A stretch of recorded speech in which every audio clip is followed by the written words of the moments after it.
mikovico mafy ny fotoana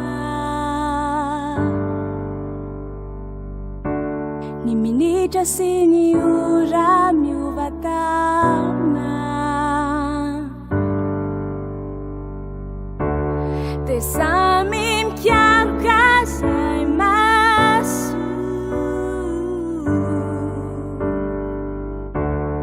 fiatanan-tsaina sy fiatanam-po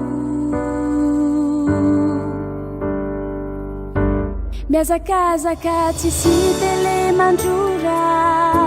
satria ny fiainana tsy vita moramora fampitady satria tsy teo irery ary zaho tsisy mpijery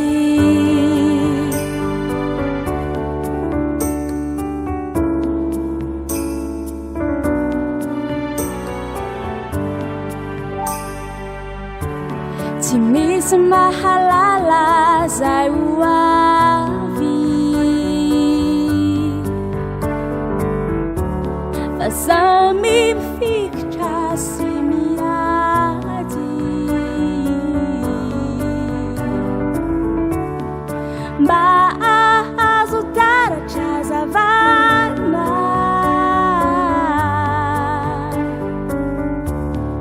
sy ahitatsika feno hafanana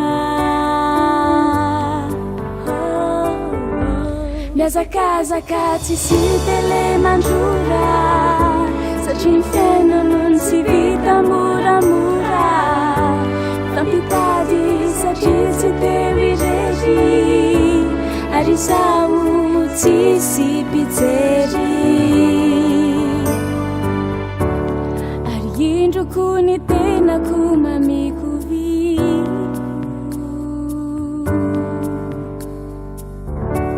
manantena fa ho tsara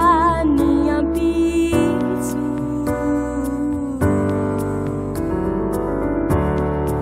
iraira tsotra naizanaiza le hiezaka ijoro rasendra azy mbe miazakazaka tsisy tele mandrora satria ny fiainana tsy vita moramora fampitady satria tsy teo irery ary zaho tsisy mpijery